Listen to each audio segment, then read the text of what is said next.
कौन सा था? रिफ्लेक्शन। वो वाला टॉपिक खत्म, ठीक है। आई होप वो समझ में आ गया होगा, ठीक है। तो रिफ्लेक्शन के अंदर क्या लिखा हुआ है, यहाँ पे कोई प्रोसेस लिखी हुई है जो भी है, पहले उससे पहले यहाँ पे एक एग्जांपल मैंने लिखा हुआ है। यहाँ पर ये ग्लास दिख ही रहा होगा, है ना। तो इसके अंदर, ग्लास के अंदर क्या करा, एक स्ट्रॉ या पेन कुछ भी डाल दिया ऐसे, ठीक है ना। ग्लास में क्या कर दिया, एक स्ट्रॉ और पेन डाल दिया, लेकिन ग्लास जो है कांच का ग्लास है और अंदर कुछ भी नहीं रखा है, यानी कि हवा है सिर्फ। तो जब तुम स्ट्रॉ को कांच के ग्लास में ऐसे ही रख रहे हो सिर्फ, तो तुम कभी देखते हो कि उसकी पोजीशन चेंज हुई है कि नहीं हुई है? अरे सिंपल ये था, ये स्ट्रॉ मान लो, ये पेन मान लो, इसको तुमने कांच के ग्लास में रख दिया, तो क्या उसकी जगह चेंज हो जाएगी? क्या तुम्हें ऐसा लगेगा कि आधा पोर्शन अलग डायरेक्शन में दिख रहा है, आधा पोर्शन कुछ अलग डायरेक्शन में दिख रहा है? अरे जो हवा में अभी हम सब हवा में है ना अभी, तो हमारी आंखें जो है, क्या इस जहाँ इसकी पोजीशन है ये वैसी दिख रही है ना? ऐसा तो नहीं कि आधा पोर्शन अलग दिख रहा है, आधा पोर्शन अलग दिख रहा है। जो इसका हाइट है मुझे वैसे दिखेगा ना। तो अगर मैं इसको कांच के ग्लास में रख दूं और मैं इसको देखूंगी तो वैसे दिखेगा ना जैसा ही दिख रहा है। अरे कुछ क्या बोल रही हूँ मैं या नहीं? ठीक है। अब मैंने क्या करा, यहाँ पर पानी मिला दिया, इस कांच की ग्लास में इतना पोर्शन जो है, इतने पोर्शन में वाटर मिला दिया, ठीक है। और ये जो पेन है या फिर जो भी चीज है, अब मैं इसको देख रही हूँ तो ये ऐसे दिखना चाहिए था मुझे किसी तरीके से, लेकिन होता क्या है कि जहाँ पे पानी वाला पोर्शन है, ये वहां पर ऐसा कुछ दिखाई देता है। मतलब मैं तो हवा में हूँ ना, मैं तो हवा में हूँ। मैंने तो एक पेन डाला था, वो भी किसने पहले कांच की ग्लास में डाला, तो मुझे वैसे दिख रहा था जैसे वो होता है। लेकिन जैसे ही मैंने उसको पानी वाले ग्लास के अंदर डाला, तो जितने पोर्शन में पानी है वहां पर वो उसका जो शेप है, किसका शेप, ये कांच का, ये जो पेंसिल है या पेन है जो भी तुमने डाला, उसका शेप कुछ और दिख रहा है, और जितना पार्ट उसका हवा में है उसका शेप कुछ और दिख रहा है। समझ रहे हो कि नहीं? तो ऐसा लग रहा है कि जो पेन है वो टूट गया दो पार्ट्स में। समझ में आ रहा है? जबकि मैंने पेन को तोड़ा ही नहीं था, बट मैं जब देख रही हूँ तो मुझे ऐसा कुछ दिख रहा है। तो इसी चीज को हम रिफ्लेक्शन कहते हैं। समझ में आया कि नहीं? हम किसी चीज को कैसे देखते हैं, किसकी मदद से देखते हैं? हम लाइट की मदद से देखते हैं। आंख और लाइट, ये दोनों ही तो चीजें होती है ना। तो अगर मैं किसी ऑब्जेक्ट को देख पा रही हूँ तो लाइट की वजह से देख पा रही हूँ। तो अगर मैं इस पेन को देख रही हूँ या इस वाले पेन को देख रही हूँ तो लाइट की वजह से देख रही हूँ, है ना। तो वैसे अगर मैं इसको भी देखूंगी तो लाइट की वजह से ही देखूंगी। लेकिन ऐसा यहाँ पर हो क्या रहा है कि ये मुझे इस पोजीशन में दिख रहा है और ये वाला पार्ट जो थोड़ा सा शिफ्ट हो गया, अपने एक्चुअल पोजीशन से क्या हो गया, थोड़ा सा शिफ्ट हो गया। तो ये जो प्रोसेस होती है इसको हम क्या बोलते हैं? रिफ्लेक्शन बोलते हैं। और ऐसा क्यों हो रहा है हम आगे जाके सीखेंगे। आया समझ में? नहीं आया? इतनी चीज क्लियर हो गई ना। तो अब रिफ्लेक्शन क्या था? रिफ्लेक्शन एक प्रोसेस है या एक फिनोमेना है जहाँ पे तुम्हारे पास बेंड हो जाता है। बेंड मतलब क्या होता है? मुड़ जाना, ठीक है ना। कौन मुड़ रहा है? लाइट की डायरेक्शन मुड़ रही है। अरे जब मैं किसी ऑब्जेक्ट को देख पा रही हूँ किसकी मदद से? लाइट की मदद से। तो अगर मुझे ये ऑब्जेक्ट दिख रहा है तो लाइट की वजह से दिख रहा होगा। तो इसका मतलब अगर यहाँ पे ये ऑब्जेक्ट मुड़ गया तो इससे आने वाली लाइट तो मुड़ गई होगी, तभी मुझे ऑब्जेक्ट मुड़ा हुआ दिख रहा है। अगर मैं ऑब्जेक्ट को देख रही हूँ तो मुझे देखने के लिए हेल्प कौन कर रहा है? लाइट कर रहा है। तो अगर यहाँ पर ऑब्जेक्ट मुड़ गया, इसका मतलब यहाँ से आने वाली लाइट मुड़ गई होगी, तभी मुझे ऑब्जेक्ट ऐसा कुछ बेंड करते हुए दिख रहा है। आ रहा है कुछ की नहीं? तो मैंने बोला कि ये एक ऐसी प्रोसेस है, कौन सी? रिफ्लेक्शन वाली एक ऐसी प्रोसेस है जिसमें लाइट जो है वो बेंड हो जाता है, या फिर लाइट की जो डायरेक्शन है वो बेंड हो जाती है। समझे? कब होता है ऐसा? जब लाइट ट्रेवल करता है एक मीडियम से दूसरे मीडियम में। यहाँ पे मैंने क्या कर रखा है? ऊपर मैंने क्या बोला? हवा है, इसमें क्या है? पानी है, ठीक है। तो अगर ये हवा है, ये पानी है, तभी तो तुम्हें ऐसा कुछ दिखा। इससे पहले तो कुछ था ही नहीं ऐसा। अगर तुम एक काम करते हो, यहाँ पर तक का तुमने इस पेन को रखा है और इस पेन में पूरा यहाँ तक का तुमने पानी भर रखा है, तब भी तुम्हें इसका शेप वैसे ही दिखेगा। आ रहा है कुछ? क्या बोल रहे हो? और जब तुमने ग्लास के अंदर क्या कहते हैं, कुछ भी नहीं भर रखा और इसमें क्या रखा है तुमने? पेन का टुकड़ा रखा हुआ है, तब भी इसका शेप वैसे ही दिखेगा। ऐसा हो सकता है ये अलग जगह दिखाई दे तुम्हें, ये थोड़ा सा अलग जगह दिखाई दे तुम्हें, ऐसा हो सकता है और ऐसा ही होता है। समझे? लेकिन ये वाली चीज इसमें नहीं दिखाई देगी और ये वाली चीज इसके अंदर भी नहीं दिखाई देगी। तो अगर सिर्फ एक ही मीडियम है, सिर्फ हवा है, तब भी ये वाला चीज नहीं होगा। सिर्फ पानी है तब भी ये वाली चीज नहीं होगी। इसका मतलब तुम्हें दो अलग अलग मीडियम चाहिए ताकि तुम्हारे साथ ऐसी कोई चीज हो या तुम्हारी आंखें ऐसी कोई चीज देख सके। समझे? तो लाइट क्या बोला इसने? लाइट क्या करती है? बेंड करती है। लाइट की जो डायरेक्शन है वो बेंड हो जाती है, यानी कि मुड़ जाती है जब लाइट एक मीडियम से दूसरे मीडियम में जाता है। समझ में आया कि नहीं आया? तो हमने वहाँ पीछे वाले चैप्टर के अंदर रिफ्लेक्शन पढ़ा था ना। रिफ्लेक्शन क्या पढ़ा था हमने? रिफ्लेक्शन पढ़ा था, ये तुमने कौन सा मिरर बना रखा है? Plane mirror. इस प्लेन मिरर पे एक तुम क्या ड्रॉ करते हो? नॉर्मल।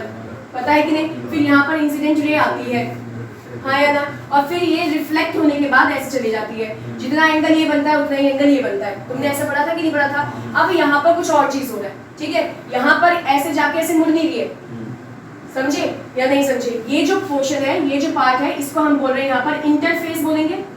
ये जो पार्ट है इसको क्या बोला? इंटरफेस। इंटरफेस क्या होता है? यहाँ पर इसको मैं मान रही हूँ कि ये एयर है, मान रही हूँ मैं, और यहाँ पर मैं इसको मान लूँ कि ये वाटर है। तो इंटरफेस वो पार्ट होता है जो दो मीडियम को सेपरेट करता है। समझिए या नहीं समझे? इंटरफेस वो पार्ट है जो क्या कर रहा है, दो मीडियम को सेपरेट कर रहा है। तो अगर मैं हवा में हूँ, मतलब मैं यहाँ पे खड़ी हूँ अभी और मैं बाल्टी के अंदर मैंने पानी भर रखा है, तो मैं यहाँ से पानी को जब देख रही हूँ या बाल्टी के अंदर देख रही हूँ जिसमें पानी भरा हुआ है, तो पानी की सबसे बाहर वाली जो लेयर होगी, सबसे ऊपर वाली लेयर होगी, वो इंटरफेस की तरह काम करेगी। तो इंटरफेस क्या होता है? इंटरफेस वो पार्ट है जो दो मीडियम को सेपरेट करता है। ऊपर वाला मीडियम क्या हो गया? एयर। नीचे वाला मीडियम क्या हो गया? वाटर। समझ में आया? अब मैंने क्या करा, मैंने इसमें मैंने रे फेंकी। मैंने क्या करा, इसमें मैंने इंसिडेंट रे फेंकी, ठीक है। तो अब हुआ क्या, ये दो जब अलग अलग मीडियम हो चुके हैं तो ये लाइट ऐसे तो जाएगी नहीं अपने सीधे सीधे रास्ते में, सीधे रास्ते में तो जाना है ही नहीं। ये जो मैं डॉटेड लाइन से बना रही हूँ ये क्या है? इसका ओरिजिनल पाथ, ठीक है ना। ओपी, ओपी का मतलब क्या होगा, मैं यहाँ पे लिख देती हूँ। हाँ, ओपी मतलब क्या हो गया? उसका ओरिजिनल पाथ, यानी कि ये इसकी ओरिजिनल डायरेक्शन थी।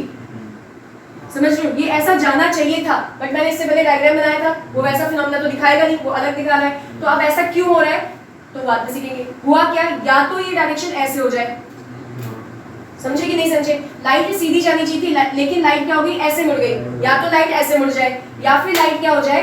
लाइट इस डायरेक्शन में मुड़ जाए। स्ट्रेट बनाना है इसको, मेरी बात समझे कि नहीं समझे? ये जो था लाइट ऐसे आ रहा था, तो इस रे को मैंने इंसिडेंट रे बोला। अब ये क्या है? ये आ गया इंटरफेस। लाइट एक मीडियम से दूसरे मीडियम के अंदर आ रही है, तो जब लाइट एक मीडियम से दूसरे मीडियम में आती है तो वो अपने ओरिजिनल पाथ में नहीं जाती, उसकी जो ओरिजिनल डायरेक्शन है उसमें नहीं जाती। अब वो क्या करते हैं? वो मुड़ जाते हैं, या तो वो इस तरफ मुड़ जाएगी, या तो वो अपने ओरिजिनल पाथ से ऊपर की तरफ मुड़ जाएगी। समझ में आया कि नहीं आया? ठीक है। ये जो तुमने ड्रॉ कर रखा है इसको हम क्या बोलते हैं? इसको हम बोलते हैं नॉर्मल, ठीक है। नॉर्मल क्या, जो सरफेस का परपेंडिकुलर होता है उसको नॉर्मल कहते हैं। जैसे यहाँ पे सरफेस का जो परपेंडिकुलर खींचा था उसको नॉर्मल बोला था। तो जो भी तुम्हारी लाइट आती है जिसको हम इंसिडेंट रे कहते हैं, वो नॉर्मल के साथ किसी एंगल बनाकर ही तो आती है। तो यहाँ पर जो एंगल बना होगा उसको मैंने एंगल आई कह दिया, और एंगल आई क्या होता है? Angle of incidence. ये समझ में आ रहा है कि नहीं? अगर यहाँ पर भी एयर होता, यहाँ पर भी एयर होता तो लाइट सीधे सीधे पास हो जाती, ये तो समझ में आ रहा है। लेकिन यहाँ पर जैसे कोई दूसरा मीडियम आया, अभी मैं ये नहीं बता रही हूँ इन दोनों में से कौन सा होगा, वो तो नेक्स्ट टॉपिक है। मैंने तुमसे बोला कि जैसे यहाँ पे कोई दूसरा मीडियम आया, ये मीडियम यहाँ पर क्या बोला था मैंने, क्या है? एयर है। ये मीडियम कोई और है, जैसे ही मीडियम चेंज हो गया इसकी डायरेक्शन भी बदल जाएगी। किसकी? लाइट की डायरेक्शन। तो लाइट ये वाली पोजीशन में जाना चाहिए था, ये वाले रास्ते में जाना चाहिए था, इस वाली डायरेक्शन में जानी चाहिए थी लाइट को, लेकिन लाइट या तो नॉर्मल की तरफ बेंड हो जाएगी या फिर लाइट नॉर्मल से दूर बेंड हो जाएगी। बेंड मतलब मुड़ना। आ रहा समझ में नहीं? किस चीज को हम क्या बोलते हैं? रिफ्लेक्शन बोलते हैं। तो अभी जो मैंने स्टार्टिंग वाला एग्जांपल लिया था, यहाँ तक इसमें वाटर भरा हुआ है और ये ऐसा दिखना चाहिए था, ये ऐसा दिखना चाहिए था, लेकिन ये क्या कर रहा है? ये इस तरीके से ना दिखकर इसका आधा पार्ट मुझे पीछे की तरफ दिखाई दे रहा है, ठीक है। तो अब इसको लाइट समझ लो, इसको लाइट समझ लो कि यहाँ से मैंने लाइट फेंकी और लाइट यहाँ ना दिखकर लाइट की डायरेक्शन मुझे कहाँ दिख रही है? यहाँ दिख रही है। समझ में आया कि नहीं आया? तो लाइट के डायरेक्शन में क्या दिख रहा है तुम्हें? बेंड दिख रहा है। यहाँ पे नहीं था, लाइट आई वो थोड़ी सी बेंड हो गई है। अरे इतना दूर नहीं बनेगा जितना बनाया, बस समझाने के लिए बोल रही हूँ ऐसा। समझ में आ रही बातें नहीं? तो इसी चीज को हम क्या बोलते हैं? रिफ्लेक्शन। तो रिफ्लेक्शन में क्या होता है? लाइट बेंड होती है, या तो टुवर्ड्स द नॉर्मल होती है या फिर अवे फ्रॉम द नॉर्मल होती है। इतना जो सेक्शन है इसको हम क्या बोलेंगे? इसको बोलेंगे टुवर्ड्स द नॉर्मल। तो पढ़ाई है तुमने पहले से, है ना। और जो ये वाला बाकी बचा हुआ पार्ट हो गया, यानी कि यहाँ से लेकर इतना पोर्शन है, जो ये नॉर्मल है, नॉर्मल से यहाँ तक का, इस वाले पोर्शन को क्या बोलेंगे? Away from the normal. समझ में आया नहीं आया? इतनी चीज समझ में आ गई है? तो यहाँ पर लाइट क्या करता है? लाइट की डायरेक्शन मुड़ती है। तो यहाँ पर क्या लिखा है? एयर। यहाँ पे क्या लिखा है? वाटर, ठीक है। तो तुम मुझे ये बताओ, एयर में पार्टिकल के नंबर ज्यादा होते हैं कि वाटर में पार्टिकल के नंबर ज्यादा होते हैं? वाटर में पार्टिकल के नंबर ज्यादा है। एयर में पार्टिकल के नंबर क्या होंगे? कम होंगे। तो अगर तुम्हें ऐसी जगह मिले, ऐसी रोड मिले जहाँ पर एक या दो गाड़ी चल रही है बस, तो तुम जो अपनी गाड़ी है उसकी स्पीड मैक्सिमम करोगे नहीं करोगे? करोगे ना, है ना। और अगर तुम्हें एक ऐसी रोड मिल रही है जहाँ पे 20 गाड़ियां पहले से चल रही है, तो क्या तुम अपनी मैक्सिमम स्पीड पे चला पाओगे? नहीं चला पाओगे ना। तो इसका मतलब क्या है कि लाइट जो है, लाइट की स्पीड कितनी होती है? लाइट की स्पीड होती है 3 × 10⁸ मीटर पर सेकेंड। होती कि नहीं होती है? और इसी स्पीड को हम c बोल देते हैं ना, क्योंकि कांस्टेंट वैल्यू है, चेंज होती नहीं है। समझ में आई बात या नहीं? तो इसलिए हम इसको c बोलते हैं कि स्पीड ऑफ लाइट कितनी होती है? 3 × 10⁸। समझ में आई कि नहीं? वैक्यूम में भी यही रहती है। और जब हम एयर में आ जाते हैं तो अप्रॉक्सीमेटली 2.8 के आसपास आ जाता है, 2.8 2.9 के आसपास आ जाता है यही स्पीड। तो हम इसको अप्रॉक्सीमेटली 3 ही मान लेते हैं, समझे। 2.99 समथिंग आता रहता है, 2.9 आता है वैसे, ठीक है, तो 9 समथिंग समथिंग आता रहता है, तो इसको हम अप्रोक्सीमेटली क्या मान लेते हैं, 3 ही मान लेते हैं। आ रही मेरी बात समझ में कि नहीं? ठीक है, तो स्पीड ऑफ लाइट जो है वैक्यूम एयर में इतनी है, क्योंकि यहाँ पे पार्टिकल्स उनको मिल नहीं रहे। लेकिन जैसे ही वो दूसरे मीडियम में आ गया, जैसे मैंने एग्जांपल के लिए वाटर लिया था, अब वाटर में पार्टिकल ज्यादा होंगे और पास पास होंगे, बीच में गैप थोड़ी मिल रहा है। एयर वाले में एक पार्टिकल यहाँ है, दूसरा पार्टिकल यहाँ है, बीच में गैप मिल गया ना, गैप मिल गया तो आराम से वहां पे चल जाएगा, समझ रहे हो? अब यहाँ वाले में वाटर में क्या है, एक पार्टिकल यहाँ पे तो दूसरा पार्टिकल भी तो उसके पास में ही होगा या थोड़ा सा दूर में है, तो लेकिन पार्टिकल तो पास पास है। एयर की कंपैरिजन में जब पार्टिकल ज्यादा है, पास पास है, तो जो लाइट आ रही है उसकी स्पीड घट जाएगी। अभी तो मैंने तुमको बताया, जब तुम खाली रोड में गाड़ी चलाओगे तो वहां पे तुम्हारी स्पीड मैक्सिमम होने की चांसेस है, क्योंकि कोई है नहीं, समझे? और जब वहां पे लोग आने लग जाएंगे और वहां पे अगर जाम लगने लग गया तो तुम क्या करोगे, वहां पे तुम अपनी स्पीड को कम कर दोगे। तो वाटर वाले एरिया में क्या हो रहा है कि पार्टिकल्स के नंबर है ज्यादा, और ये एयर वाले एरिया में क्या हो रहा है, पार्टिकल के नंबर है कम। तो जब पार्टिकल के नंबर कम है तो जो हवा, जो लाइट है वो अपनी मैक्सिमम स्पीड में आ रहा है, और जब पार्टिकल के नंबर ज्यादा हो गए तो लाइट की स्पीड भी घट गई है, क्योंकि पार्टिकल ज्यादा है तो स्पीड घट जाएगी। आना समझ में क्या करा इसमें? तो जब स्पीड घट गई तो इसकी डायरेक्शन ऐसे नहीं हो सकती ना सीधे सीधे, क्यों? क्योंकि वो तो तब होता जब दोनों मीडियम सेम होते। अब यहाँ पे पार्टिकल कुछ और है, यहाँ पे पार्टिकल कुछ और है, तो अब इन दोनों में से कोई एक चीज होगा, या तो नॉर्मल की तरफ जाएगी या फिर नॉर्मल से दूर जाएगी। देखो एक बार फिर समझ लो इसको। रिफ्रैक्शन का मतलब क्या बोला है कि लाइट जो है वो अपने ओरिजिनल पाथ से बेंड हो जाती है। ओरिजिनल पाथ कहने का मतलब है कि अगर यहाँ पर एयर होता, ठीक है, एक मीडियम है एयर, तो लाइट, मैंने यहाँ पे एक लाइन बना रखी, लाइन क्या होती है बाद में देखेंगे। अगर ये एयर होता तो light as it is pass हो जाती, समझ रहे हो कि नहीं समझे? अरे यहाँ पे अगर लाइट आ रही है तो मुड़ थोड़ी रही है, ये ऑब्जेक्ट मुझे दिख रहा है वो ऐसे कैसे दिख रहा है ना, मुड़ थोड़ी रहा है, इसका मतलब लाइट मुड़ी नहीं रही है यहाँ पर, तभी तो ऑब्जेक्ट भी मुझे वैसे दिख रहा है। अगर लाइट मुड़ी थी तो ऑब्जेक्ट भी मुड़ जाता, क्योंकि मैं किसी चीज को देख पा रही हूँ तो किस वजह से देख पा रही हूँ, लाइट की वजह से देख पा रही हूँ। तो अगर ये मुझे ऐसा ही दिख रहा है, पूरी की पूरी बॉडी, ऐसे नहीं दिख रहा कि आधी बॉडी यहाँ हो गई और आधी बॉडी यहाँ हो गई, इसका मतलब है कि यहाँ से जो लाइट टकरा के आ रही है उसकी डायरेक्शन भी सेम ही है, वो चेंज ही नहीं हुई है डायरेक्शन, तभी मुझे ऑब्जेक्ट पूरा का पूरा वैसे ही दिख रहा है जैसा मैं इसको देख पा रही हूँ। अगर इसका आधा पार्ट यहाँ दिख रहा है, आधा पार्ट यहाँ दिख रहा है मुझे, इसका मतलब यहाँ पे कुछ ना कुछ लाइट के साथ छेड़छाड़ हो गई है, उसकी जो डायरेक्शन है वो बदल चुकी है, तभी मुझे आधा पार्ट अलग आधा पार्ट अलग दिख रहा है। अरे इसमें नहीं, ये तो मैंने खुद कर रखा है, समझ रहे हो कि नहीं? अगर ये पूरा पार्ट ऐसे ही है लेकिन आधा पोर्शन मुझे अलग दिख रहा है, आधा अलग जगह दिख रहा है, इसका मतलब यहाँ पे लाइट की डायरेक्शन बदल चुकी है, तभी मुझे ऐसा दिख रहा है। और इसी प्रोसेस को हम क्या बोलते हैं, रिफ्लेक्शन कहते हैं। अब यहाँ पे एक शब्द आ रखा है मीडियम। मीडियम का मतलब होता है कुछ नहीं, मीडियम का मतलब है कि नंबर ऑफ पार्टिकल्स, ठीक है? यहाँ पर कुछ नंबर ऑफ पार्टिकल्स होंगे, यहाँ जो मैंने रेड कलर की लाइन में रखा है इसका मतलब है यहाँ पे भी कुछ ना कुछ नंबर ऑफ पार्टिकल्स होंगे, लेकिन यहाँ पे जो नंबर ऑफ पार्टिकल्स है वो अलग है और यहाँ पे जो नंबर ऑफ पार्टिकल्स है वो अलग है। जैसे मैंने यहाँ पर एयर बोला और नीचे भी मैंने एयर रखा, तो इसका मतलब मीडियम क्या हो गया, सेम हो गया। अगर मैं एयर बोल रही हूँ और नीचे ग्लास रख रही हूँ तो मीडियम क्या हो गया, डिफरेंट। जैसे ही मीडियम डिफरेंट होगा तो ये वाली प्रोसेस स्टार्ट हो जाएगी, इससे पहले स्टार्ट नहीं हुआ था। अब ये क्या होगा, या तो ये लाइन ऐसे आ जाएगी, ये जो लाइट की लाइन है वो इस तरफ आ जाएगी, या फिर क्या होगा, ये जो लाइन है वो इस तरफ चली जाएगी। समझ में आया कि नहीं आया? वो सीधी लाइन नहीं दिखेगी। तो वही सेम चीज यहाँ पे बोला है, ये कोई मीडियम है, हमें नहीं पता कौन सा है, ये भी कोई मीडियम है, हमें नहीं पता कौन सा है, लेकिन ये मीडियम अलग है, ये मीडियम अलग है। जब ऐसा है तो लाइट जो है वो ऐसे नहीं जा रही सीधे, ठीक है? यहाँ से लाइट आई थी, ये तो इंसिडेंट रे हो गई है, ठीक है? यहाँ पे मैंने डॉटेड लाइन से बना रखा है, उसका नाम क्या लिखा है, ओपी। ओपी का मतलब क्या होता है, ओरिजिनल पाथ। ये लाइट की ओरिजिनल वाली डायरेक्शन थी, ओरिजिनल वाला रास्ता था, लेकिन ये मीडियम जो है मुझे नहीं पता कि ये मीडियम के अंदर जो पार्टिकल्स है पहली वाली से ज्यादा है या पहली वाली से कम है, बस ये पता है कि दोनों मीडियम अलग अलग है। तो अगर जब दोनों मीडियम अलग है तो इसके अंदर क्या हो सकता है, या तो जो लाइट की डायरेक्शन है वो नॉर्मल की तरफ, ये जो डॉटेड लाइन से ब्लू कलर से बना रखा है क्या है, नॉर्मल ना, या तो नॉर्मल की तरफ ये लाइट जो है वो बेंड हो जाएगी, या फिर नॉर्मल से दूर जो है लाइट चली जाएगी। ये दोनों में से एक ही चीज होगा, एक ही टाइम पे, दोनों साथ में नहीं होगा, एक ही चीज एक ही टाइम पर होगा, ठीक है? और इसी चीज को हम क्या बोलेंगे, इसी चीज को बोलेंगे रिफ्रैक्शन। देखो अब हम इसके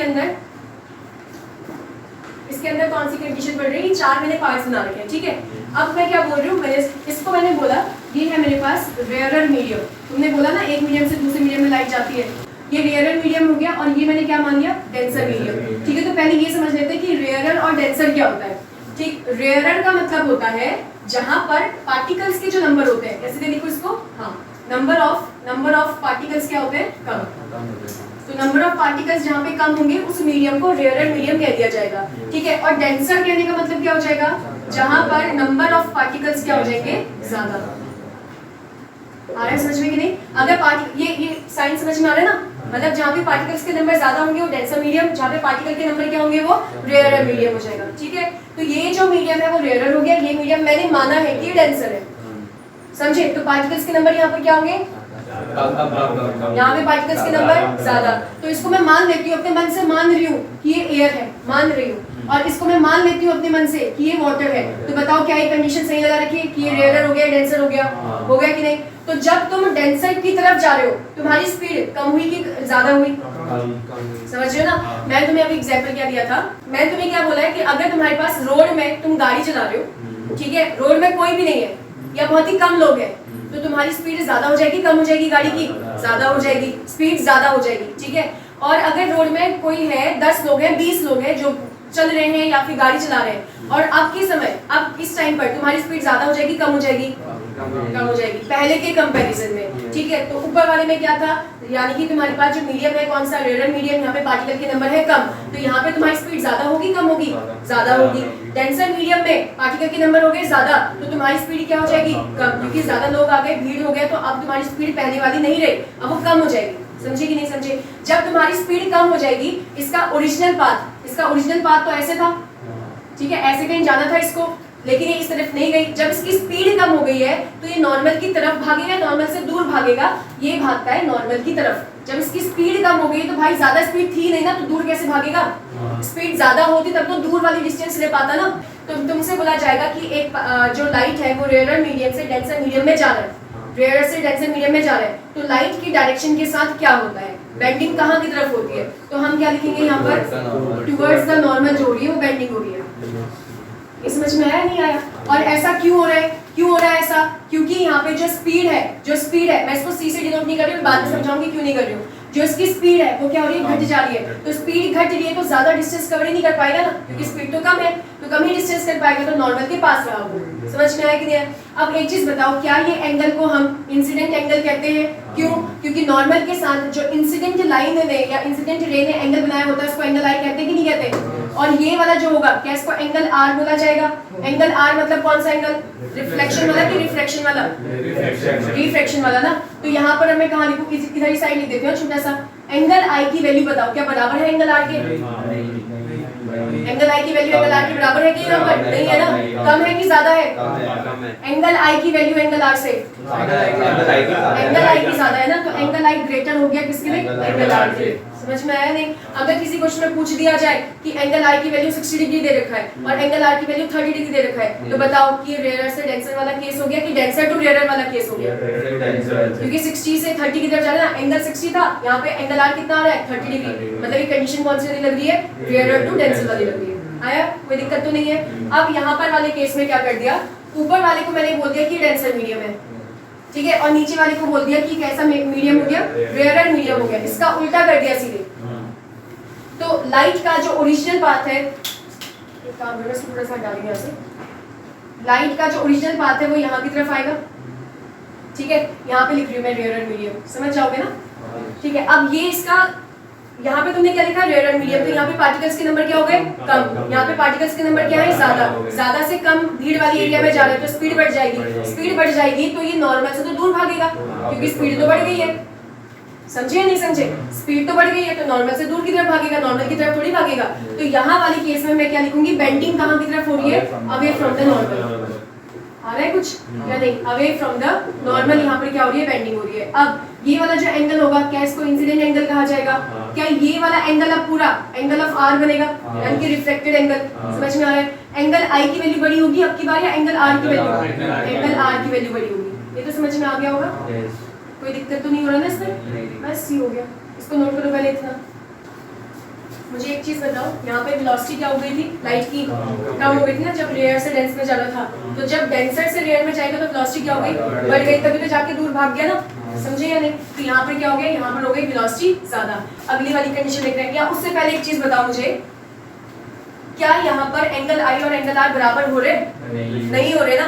तो क्या इसमें अगर हम कभी रूल पढ़ेंगे, इसके बाद जब हम रूल पढ़ेंगे तो रिफ्लेक्शन वाले रूल में क्या था? एंगल आई हमेशा किसके बराबर होता है? एंगल आर के। तो यहाँ पे क्या लग जाएगी कंडीशन? कि एंगल आई तुम्हारा बराबर नहीं हो सकता किसके, एंगल आर के। अगर बराबर हो रहा है तो क्या वो रिफ्लेक्शन का केस लगेगा, नहीं लगेगा। समझ में आई बात या नहीं? ठीक है, ये कंडीशन समझ में आ गया। एक में क्या होता है टुवर्ड्स द नॉर्मल बेंडिंग, एक में away from the normal bending हो जाएगी। ठीक है, अब यहाँ वाले केस में आ जाओ। अब मैं यहाँ पर डेंसर और रेयरर वाला शब्द नहीं यूज कर रही हूँ। ठीक है, इतना तो तुमने नोट कर ही दिया था ना। मैं इस वाले पोर्शन को रब कर रही हूँ यहाँ से। हाँ, मैं यहाँ पर डेंसर और कौन सा वर्ड यूज नहीं कर रही हूँ, रेयरर वर्ड यूज नहीं कर रही हूँ। तो मैं यहाँ पे मीडियम 1 और मीडियम 2 यूज कर रही हूँ। ठीक है, तो मैंने बोला कि ये है मेरे पास मीडियम 1 और ये है मेरे पास मीडियम 2। इसको मैं थोड़ा सा नीचे लिख रही हूँ या इस साइड लिख देती हूँ, ये हो जाएगा मेरे पास मीडियम 2। ठीक है, अब मैंने क्या करा, मैंने जब लाइट को यहाँ पे फेंका, तो मैंने ये देखा कि लाइट जो है वो ऐसे चली गई है। देखा मैंने ऐसा कि लाइट क्या हो गई, ऐसे ही चली गई है। जबकि लाइट ऐसे जा सकती कि नहीं जा सकती, नहीं जा सकती ना, लाइट तो बेंड करेगी ना। देखो यहाँ पे तो बोला है या तो टुवर्ड्स द नॉर्मल जाएगी या तो अवे फ्रॉम द नॉर्मल गई है। ये समझ में आया कि नहीं आया? लेकिन यहाँ पे मैंने क्या देखा, लाइट तो एज इट इज चली गई है। तो यहाँ से मैं क्या समझी, जबकि मैंने बोला है मीडियम 1 है और ये मीडियम 2 है। मैंने बोला है कि मीडियम 2 अलग अलग है, लेकिन लाइट तो चली गई ऐसे। इसका मतलब एक्चुअल में जो मीडियम 1 और मीडियम 2 है वो दोनों बराबर है। ठीक है, अब वो दोनों बराबर कहने का मतलब ये समझाते क्या है। तुमने रिफ्रैक्टिव इंडेक्स का नाम सुना है, सुन रखा है। रिफ्रैक्टिव इंडेक्स क्या होता है हम बाद में देखेंगे, लेकिन मैं ये बोलूंगी इसका जो रिफ्रैक्टिव इंडेक्स है, इसका जो रिफ्रैक्टिव इंडेक्स है और इसका जो रिफ्रैक्टिव इंडेक्स है वो बराबर है। ये जो साइन लगा रखा है मैं आगे जाके समझाऊंगी इसको क्या बोलते हैं क्या नहीं बोलते। या इन शॉर्ट मैं ऐसे लिख देती हूँ, रिफ्रैक्टिव इंडेक्स मतलब RI। ठीक है, इसका जो रिफ्रैक्टिव इंडेक्स है और इस मीडियम का जो रिफ्रैक्टिव इंडेक्स है वो बराबर हो गया, तभी ये जाके चले गया। अब रिफ्रैक्टिव इंडेक्स क्या होता है वो बाद में सीखेंगे। इसका मतलब रिफ्रैक्टिव इंडेक्स नाम की कोई चीज यहाँ पे लगती है, तभी जाके ये बेंडिंग दिख रहा है और या फिर ये वाली बेंडिंग दिख रही है। समझिए, अब ये रिफ्रैक्टिव इंडेक्स क्या है ये हम बाद में पढ़ेंगे। समझ में आया कि नहीं? तो अगर तुम्हें कुछ ऐसी कंडीशन दिखे कि light as it is pass हो गई है, लेकिन तुमसे बोला है कि मीडियम 1 है और ये मीडियम 2 है, इसका मतलब ये दोनों मीडियम सेम है और कुछ नहीं है। ये भी हवा होगी तो ये भी हवा ही है, ये पानी है तो ये भी पानी ही है। अगर दो अलग अलग मीडियम ले रखे हैं तो वो बोलता है, साफ साफ बोल रहा है कि मीडियम अलग है और ये मीडियम अलग है, बोल रहेगा साफ साफ। इसका मतलब इनका रिफ्रैक्टिव इंडेक्स बराबर होगा। फिर अब ये रिफ्रैक्टिव इंडेक्स क्या है अभी सीखेंगे थोड़ी देर में। समझ में आया कि नहीं? फिर मैं वहाँ पे ये चीज वापस लेकर आऊंगी। अगले वाले में लाइट को ऐसे नहीं फेंका हुआ है। ठीक है, लाइट को कैसे फेंक रखा है, ऐसे नॉर्मल वाली डायरेक्शन में ही लाइट को फेंक दिया।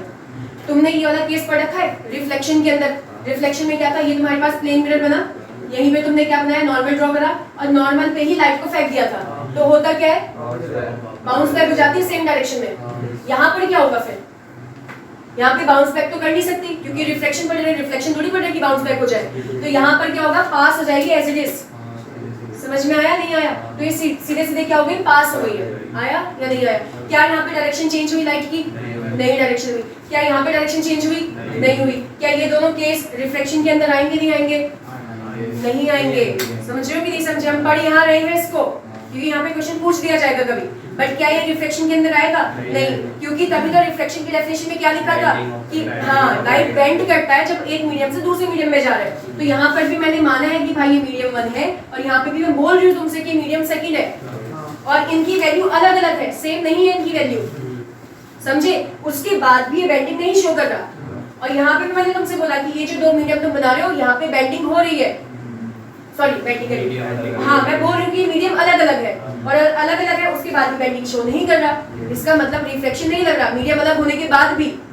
इसीलिए जो हम रिफ्लेक्शन की डेफिनेशन लिखते हैं ना, उसमें ये नहीं बोलते लाइट एक मीडियम से दूसरे मीडियम चले गया तो उसको रिफ्लेक्शन नहीं, एक मीडियम से दूसरे मीडियम में गया, उसके बाद हुआ क्या, लाइट का लाइट बेंड हो गई है। इसलिए पूरी डेफिनेशन लिखनी होती है कि लाइट बेंड होती है कब, जब एक मीडियम से दूसरे मीडियम में जाती है। आया समझ में? तो ये कौन सा कंडीशन हो गया, नो रिफ्लेक्शन वाला।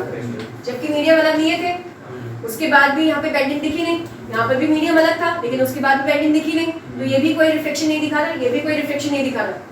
समझे? या फिर हम ऐसा कह सकते हैं सीधे सीधे लाइट जो है वो रिफ्लेक्ट होगी, बट रिफ्लेक्टिबल लगेगा नहीं, क्योंकि रिफ्लेक्ट वाला वर्ड तो तभी लगेगा जब लाइट बेंड करेगी अपनी पहले वाली पोजीशन से। आया नहीं आया? दिक्कत तो नहीं है ना? समझ में आ गया? तो ये वाली कंडीशन में इसमें क्या लग रहा है, इसमें रीजन क्या लग रहा है कि इन दोनों का, अगर तुम बोल रहे हो कि मीडियम अलग है, पहला हो सकता है कि दोनों मीडियम सेम हो। पहला रीजन क्या हो सकता है, दोनों मीडियम सेम हो, लेकिन मैं खुद बोल रही हूँ कि मीडियम अलग है, इसका मतलब दोनों का रिफ्लेक्टिव इंडेक्स सेम होगा, तभी होगा। समझे या नहीं समझे? मान लेते हैं कांच है, एक कांच है और एक मैंने पानी ले लिया, लेकिन मैंने वो कुछ दूसरा कलर का पानी ले रखा है, जैसे जूस, मान लो जूस ले रखा है, ऑरेंज जूस, ठीक है, और इनका रिफ्लेक्टिव इंडेक्स लगभग मान रही हूँ कि बराबर आ गया। अब तो एक ग्लास है और एक ऑरेंज जूस है, ठीक है, तो मीडियम तो अलग अलग हो गए, समझे या नहीं समझे, लेकिन उसके बाद भी रिफ्रैक्टिव इंडेक्स किसी तरीके से मैंने सेम कर दिया होगा। तो अगर रिफ्रैक्टिव इंडेक्स सेम हो गया उसके बाद भी क्या हो रहा है, बेंडिंग नहीं हो रही है। आया समझ में कि नहीं? तो मीडियम सिर्फ अलग होने से नहीं फर्क पड़ता है, उसमें एक और चीज नहीं आएगी, कौन सा वाला चीज, रिफ्रैक्टिव इंडेक्स। क्या इस वाली कंडीशन में ये वाला एंगल आई हो जाएगा, ये वाला एंगल आर हो जाएगा? क्या एंगल आई बराबर एंगल आर हो रहा है? और मैंने अभी से पहले बताया था तुमको, अगर ये कंडीशन लगती है, ये वाली कंडीशन लगती है, तभी तुम्हारा रिफ्लेक्शन होगा। लेकिन यहाँ पे क्या हो रहा है, दोनों एंगल बराबर हो रहे हैं, तो ये रिफ्लेक्शन हुआ ही नहीं ना फिर। तो समझ में आई बात है? इस वाले में एंगल आई की वैल्यू क्या होगी, जरा मुझे बताओ। एंगल आई की वैल्यू कितनी होगी इसमें? 0। समझ में आया कि नहीं? क्योंकि हम नॉर्मल के साथ एंगल चेक करते ना, इंसिडेंट का, तो नॉर्मल के साथ कुछ एंगल बनाया नहीं, तो क्या एंगल आर की वैल्यू भी 0 हो गई? क्या एंगल आई फिर से एंगल आर के बराबर हो गया? बट ये रिफ्लेक्शन का भी केस नहीं है। आया समझ में? नहीं आया? क्योंकि यहाँ पे मीडियम दो अलग ले रखे हैं, जबकि रिफ्लेक्शन में मीडियम सेम होता है। आया? उसके बाद भी इसको रिफ्लेक्शन नहीं कहा जा रहा, ठीक है, मीडियम डिफरेंट है बात, उसके बाद भी क्या नहीं बोला जा रहा, रिफ्लेक्शन नहीं बोला जा रहा है। दिक्कत तो नहीं है ना? तो रिफ्लेक्शन होने के लिए तुम्हें बेंडिंग दिखानी जरूरी है, अगर मीडियम डिफरेंट है तो। तुमको मैंने क्या बताया, यहाँ पे इंटरफेस हुआ, इंटरफेस क्या करता है, दो मीडियम को सेपरेट करता है, ठीक है। यहाँ पे मैंने क्या फेंका था, इंसिडेंट रे फेंका था कि नहीं फेंका था, और ये या तो टुवर्ड्स द नॉर्मल जा रही थी, या फिर क्या हो रहा था, away from the normal light जो हो रही है वो बेंड हो रही थी, है ना। अब ये किस वजह से हो रहा था, तुमको मैंने क्या बोला था, मीडियम चलो ठीक है, मीडियम बदल गया, लेकिन क्या था, पार्टिकल्स चेंज हो गया। पार्टिकल चेंज होने की वजह से इसके क्या चीज चेंज हो रही है, स्पीड चेंज हो रही है। तो क्या चीज रिफ्लेक्शन में चेंज हो जाती है, स्पीड ऑफ लाइट जो है वो चेंज हो जाती है, पहली चीज, ठीक है। स्पीड ऑफ लाइट जो है वो चेंज हो जाती है, किसमें, रिफ्लेक्शन की चीज में चेंज हो जाती है, ठीक है। सेकंड चीज इसमें क्या चीज चेंज होती है, ये है इसकी डायरेक्शन, लाइट की डायरेक्शन जो साथ साथ दिख रहा है। तो सेकंड चीज जो इसके अंदर चेंज हो जाती है वो है डायरेक्शन ऑफ लाइट। तो पहली चीज क्या चेंज हुई, direction of light, speed of light, speed of light. Second चीज क्या चेंज होगी, डायरेक्शन ऑफ लाइट। समझ में आया नहीं, या पाथ ऑफ लाइट कह सकते हैं। तीसरी चीज जो चेंज होगी वो ऐसे समझ में नहीं आएगा, मैंने तुमको छोटी क्लास में एक चीज पढ़ाया था, frequency is equal to c by lambda. याद है कुछ ऐसा तुमने पढ़ा है केमिस्ट्री के अंदर क्लास 11th में, frequency is equal to c by lambda, पढ़ा है कि नहीं पढ़ा, ठीक है। तो इसकी जगह पे c, क्योंकि मैं यहाँ पे c वर्ड नहीं लगा रही हूँ, यहाँ पे वेलोसिटी लगा रही हूँ। वेलोसिटी वर्ड क्यों लगा रही हूँ, क्योंकि यहाँ पे स्पीड कुछ और हो रही है, यहाँ पे स्पीड कुछ और हो रही है, तो स्पीड तो सेम है ही नहीं ना। तो जब स्पीड सेम नहीं तो c वाला टर्म आ नहीं सकता, क्योंकि c का मतलब तो होता है 3 × 10⁸ मीटर पर सेकंड, जो कि कांस्टेंट वैल्यू, जो फिक्स वैल्यू है। लेकिन यहाँ तो वैल्यू बदल रही है, तो इसकी जगह पे क्या लग जाएगा, v लग जाएगा। v मतलब वेलोसिटी, लैम्डा मतलब क्या होता है, वेवलेंथ, और ये न्यू मतलब क्या होता है, फ्रीक्वेंसी। समझिए नहीं समझिए, ये किस लिए लग रहा है, लाइट के लिए लग रहा है। लाइट के लिए क्यों लग रहा है, क्योंकि मैं तुमको बताया था लाइट जो होता है फोटोन की फॉर्म में रहता है। फोटोन मतलब क्या होता है, पार्टिकल्स होते हैं छोटे छोटे, समझ रहे हो। और तुमने छोटी क्लास में पढ़ा हुआ है डुअल नेचर ऑफ लाइट या डुअल नेचर ऑफ मैटर। तो जो भी तुम्हारी हर एक चीज वो मैटर ही तो होती है, है ना, हर एक चीज एटम से मिलकर बनी और एटम एक मैटर का पार्ट है ना। तो डुअल नेचर कहने का मतलब है कि वो तुम्हें पार्टिकल नेचर भी बताएगा और वो तुम्हें वेव नेचर भी बताएगा। तो ये तुम्हारा पार्टिकल नेचर हम पढ़ रहे हैं, सब कुछ पार्टिकल नेचर पढ़ रहे हैं, ठीक है। लेकिन जब फ्रीक्वेंसी और लैम्डा जुड़ जाता है तो वेव नेचर बन जाता है। समझ में आया नहीं आया? अब यहाँ पे तुमको मैं क्या बता रही हूँ, जो फ्रीक्वेंसी होता है, फ्रीक्वेंसी के बारे में थोड़ा सा समझा रही हूँ। जैसे मान लो ये बल्ब है, ठीक है, मान लो क्या है ये बल्ब है, ठीक है। तो ये बल्ब है, तो बल्ब से क्या होगा, रोशनी निकलेगी ना, ठीक है, बल्ब से रोशनी निकलेगी। और मान रही हूँ कि मैं ये ब्लू लाइट है, ठीक है ना, ब्लू वाला बल्ब है, तो इससे जो रोशनी निकलेगी वो ऐसे निकलेगी, ठीक है, हर डायरेक्शन में फैलेगी रोशनी, क्योंकि मैं वेव के हिसाब से बात कर रही हूँ। तो रोशनी जो है हर डायरेक्शन में फैल रही है, समझे।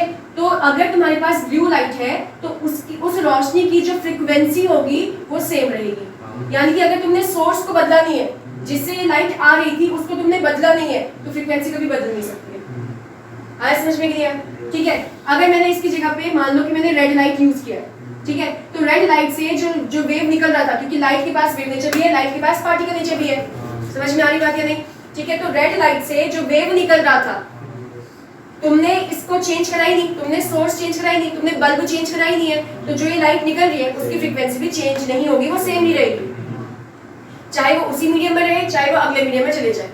तो अगर यहाँ से रेड कलर की लाइट आ रही थी तो यहाँ जाने पे ब्लू कलर थोड़ी हो जाएगा, वो तो रेड कलर की लाइट ही रहेगी। इसका मतलब है जो तुम सोर्स था, जो यहाँ पे सोर्स लगा रखा था, जिससे वो लाइट आ रही थी, तुमने उसको बदला ही नहीं है। जब उसको बदला ही नहीं है तो उसकी फ्रीक्वेंसी भी नहीं बदलेगी, क्योंकि जो फ्रीक्वेंसी है वो सोर्स पर डिपेंड करता है। तो तुमने जहां से लाइट फेंक रहे थे, जो सोर्स से लाइट आ रही थी, वो सोर्स ही चेंज नहीं हुआ है ना, तो फ्रीक्वेंसी चेंज नहीं होगी। ये समझ में आया कि नहीं? तो यहाँ पर ये वाली चीज, कौन सी चीज, ये फ्रीक्वेंसी चेंज नहीं हो रही है। यहाँ पे क्या बोला, क्या चीज सेम रहेगा, पहली चीज फ्रीक्वेंसी सेम रहेगी, ठीक है। क्या चीज सेम रहेगा, इसको थोड़ा सा मतलब दो लिख रही हूँ। फ्रीक्वेंसी किसकी, लाइट की, तो फ्रीक्वेंसी ऑफ लाइट क्या रहता है, सेम रहता है। मैं क्यों पूछ रही हूँ, ये एमसीक्यू में पूछ लेता है कि लाइट की क्या चीज सेम रहती है जब एक मीडियम से दूसरे मीडियम में ट्रेवल करता है। पहली चीज क्या है, फ्रीक्वेंसी, समझे, पहली चीज ये है। सेकंड चीज, अब मैं तुमसे क्या बोला, रेड कलर की लाइट फेंकी, तो यहाँ पे तुम्हें कौन सी कलर की लाइट दिखेगी, रेड तो दिखेगी ना। अरे फ्रीक्वेंसी तो चेंज नहीं हुई है ना, और फ्रीक्वेंसी किसके लिए लगती है, लाइट के लिए लगता है, समझे कि नहीं समझे। तो तुमने एक कलर की लाइट फेंकी तो उसकी फ्रीक्वेंसी सेम, तुमने दूसरे कलर की लाइट फेंकी तो उसकी फ्रीक्वेंसी कुछ और होगी। ये वाली फ्रीक्वेंसी और ये वाली फ्रीक्वेंसी सेम नहीं होगी। आ रहा है या नहीं आ रहा है, समझे। ये फ्रीक्वेंसी और ये फ्रीक्वेंसी कुछ और है, ये दोनों सेम नहीं है। बट यहाँ से जितनी रोशनी निकल रही है सबकी फ्रीक्वेंसी सेम है। यहाँ से भी जितनी रोशनी निकलेगी सबकी फ्रीक्वेंसी सेम रहेगी, क्योंकि उनका सोर्स सेम था। आया। और मीडियम के अंदर ये चेंज नहीं होगी, किसी भी मीडियम से कहीं भी पहुंच जाए चेंज नहीं होगी, समझे। दूसरा तुमको मैंने क्या बोला, अगर रेड कलर की लाइट है, रेड कलर की लाइट है तो रेड कलर की लाइट तो यहाँ पे भी दिखेगी ना, तो यानी कि कलर ऑफ लाइट भी चेंज नहीं होगा। फ्रीक्वेंसी समझ में आ रही है, फ्रीक्वेंसी लाइट की चेंज नहीं होगी, कलर ऑफ लाइट चेंज नहीं होगा। तुमसे मैंने यहाँ पे बोला कि फ्रीक्वेंसी चेंज नहीं हो रहा है ना, लेकिन वेलोसिटी तो चेंज हो रही है, हो रही कि नहीं हो रही है। वेलोसिटी चेंज होगी तो फ्रीक्वेंसी तो बदलेगा, क्योंकि फॉर्मूले के हिसाब से तो ये आ रहा है। और तुमको पता है भाई वेलोसिटी चेंज हो रही है तभी तो ऐसे जा रहा है। तो वेलोसिटी चेंज हो रही है लेकिन फ्रीक्वेंसी चेंज नहीं हो रही है, तो इसको कांस्टेंट करने के लिए लैम्डा भी चेंज हो रहा होगा।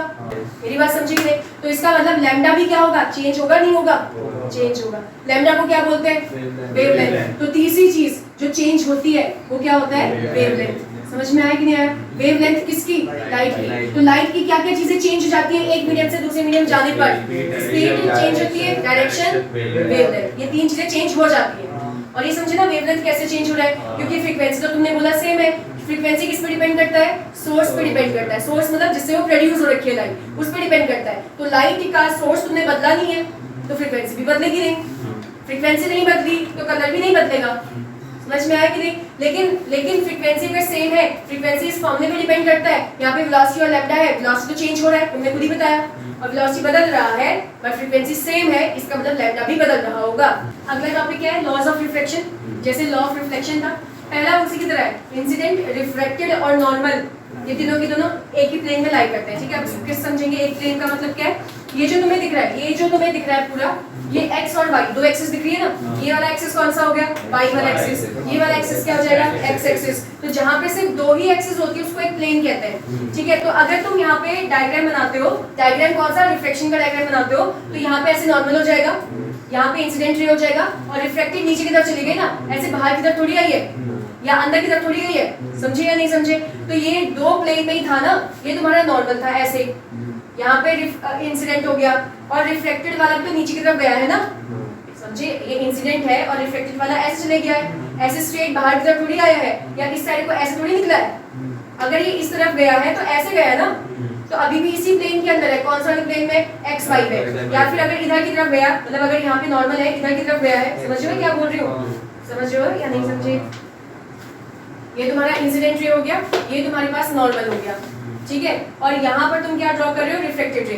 तो रिफ्लेक्टेड रे या तो इस तरफ बनाओगे या फिर इस तरफ बनाओगे ना, थोड़ा सा इस तरफ घुमाकर, समझ में आ रहा है कि नहीं। अभी बाहर की तरफ या ऐसे थोड़ी चले जा रहा है, ये ऐसे थोड़ी निकल रहा है, ऐसे बाहर की तरफ, समझे। तो थर्ड डायरेक्शन तो आई नहीं रही, थर्ड वाली एक्सिस तो आई नहीं रही है, इसका मतलब ये सब के सब क्या है, एक ही प्लेन में लाई कर रहे हैं। आया समझ में। तो एक ही प्लेन में लाई करने का मतलब ये है। दूसरा रूल क्या बोल रखा है, स्नेल्स लॉ, ठीक है। स्नेल लॉ मत बोल देना, कौन सा लॉ है, या स्नेल भी मत बोल देना, क्या है, स्नेल्स लॉ। साइंटिस्ट का नाम है स्नेल, तो उस हिसाब से लॉ है, ठीक है। अब क्या लॉ है, इससे पहले वाले में, पहला मतलब रिफ्लेक्शन वाले के अंदर एक रूल पढ़ा था हमने। रूल क्या पढ़ा था, एंगल आई किसके बराबर होता है, एंगल आर के। लेकिन यहाँ पर एंगल आई बराबर होता है क्या, नहीं होता ना। तुमने दोनों कंडीशन पढ़ी ना, एक डेंसर से रेयर में जा रहा है, रेयर से डेंसर में जा रहा है, लेकिन एंगल जो है कभी भी बराबर नहीं था। तो अब उसके बाद अगर मुझसे क्वेश्चन में बोल दिया कि एंगल आई की वैल्यू गिवन कर रखी है 30 डिग्री, 40, 45 कुछ भी दे रखा है, और मुझसे पूछ दिया बताओ रिफ्लेक्टेड वाला एंगल कितना बन रहा है, तो कुछ तो रिलेशन निकालूंगा कि कहाँ से फाइंड करी जाए वैल्यू। तो उसके लिए हमारे पास जो साइंटिस्ट आए वो कौन था, स्नेल। उन्होंने क्या करा, एक फॉर्मूला दिया, और इस फॉर्मूले को स्नेल्स लॉ कहते हैं। इन्होंने क्या बोला, इन्होंने बोला साइन आई, मतलब कि तुम्हें एंगल आई के साथ साइन लेना पड़ेगा, और साइन लिखा है तो साइन की वैल्यूज होती है, साइन 0 साइन 30 पता है ना सभी को कितनी होती है, बताना जरा साइन 0 की वैल्यू कितनी होती है 0, साइन 30 की वैल्यू कितनी होती है 1/2, साइन 45 1/√2, साइन 60 कितना होता है 3/2 और साइन 90 डिग्री कितना होता है 1। तो यहाँ पर ये सारी वैल्यूज तुम्हें यहाँ पे लगानी पड़ेगी, ठीक है, समझ में आना होगा। अब ये जो कांस्टेंट है इसको पढ़ना है, इस कांस्टेंट को या तो तुम n बोलो, ठीक है, n मतलब कोई एक डिजिट से मैंने इसको रिप्रेजेंट कर दिया, एक लेटर से रिप्रेजेंट कर दिया। कांस्टेंट मतलब जिसकी वैल्यू बदलती नहीं है। जैसे मान लो कि मैंने जैसे यहाँ से मैंने बोला sin 30 मतलब क्या हो जाएगा 1/2, sin 60 बोल दिया तो sin 60 क्या हो जाएगा √3/2, तो ये कैंसिल हो गया ना, तो आंसर क्या बच रहा है 1/√3 बच रहा है ना। इसको सॉल्व करके जो भी आता है, लेकिन आएगी तो फिक्स वैल्यू ना, कांस्टेंट जो बदलेगी नहीं, तो यही कांस्टेंट वैल्यू को हम क्या बोल देते हैं n। इस n को एक और लेटर से रिप्रेजेंट करते हैं जिसको हम ये बोलते हैं। आया समझ में कि नहीं? और ये क्या बताया था अभी मैंने थोड़ी देर पहले, रिफ्रैक्टिव इंडेक्स। आया आपको समझ में कि नहीं? तो रिफ्रैक्टिव इंडेक्स मतलब क्या है? रिफ्रैक्टिव इंडेक्स मतलब कुछ नहीं है sin i sin r, sin i by sin r, समझे कि नहीं? किसने दिया था? स्नेल्स ने दिया। इसके अलावा कुछ और भी होता है रिफ्रैक्टिव इंडेक्स, जो भी हम आगे सीखेंगे। अभी इसने ये नहीं बताया रिफ्रैक्टिव इंडेक्स क्या है। यहाँ से तो मुझे थोड़ा थोड़ा समझ में आया कि रिफ्रैक्टिव इंडेक्स मतलब एक चीज है जो कांस्टेंट वैल्यू होती है। रिफ्रैक्टिव इंडेक्स एक ऐसी वैल्यू है, रिफ्रैक्टिव इंडेक्स मतलब इसकी कुछ ना कुछ वैल्यू होगी, ये वैल्यू है, ये तो समझ में आया। और ये ऐसी वैल्यू है जिसकी जो कैसी है, जो कांस्टेंट वैल्यू, जिसकी वैल्यू बदलती नहीं है। मेरी बात समझे या नहीं समझे? और ये रिफ्रैक्टिव इंडेक्स हर एक मीडियम के लिए लगता है। अभी फिर से समझाऊंगी, अगला टॉपिक क्योंकि यही है हमारा। इसके बाद समझ में आया? कुछ नहीं आया। और इसको बोलते क्या है? Refractive index. वैसे क्या बोलते हैं इस लेटर को? म्यू। म्यू मतलब क्या? mu, ठीक है, मुंह मत बोल देना इसको, क्या बोलेंगे इसको? म्यू बोलेंगे। समझ में आया नहीं है? ठीक है। अब एक चीज बताओ, इसकी यूनिट होगी नहीं होगी? यहीं से देख के बताओ। नहीं है ना, कांस्टेंट टर्म है ना। यहाँ पे भी तुमने वैल्यू पुट करी, यहाँ पे भी सिर्फ वैल्यू पुट करी, कोई यूनिट थी नहीं, तो दूसरी यूनिटलेस क्वांटिटी आ गई। पहली यूनिटलेस क्वांटिटी इस चैप्टर के अंदर कौन था?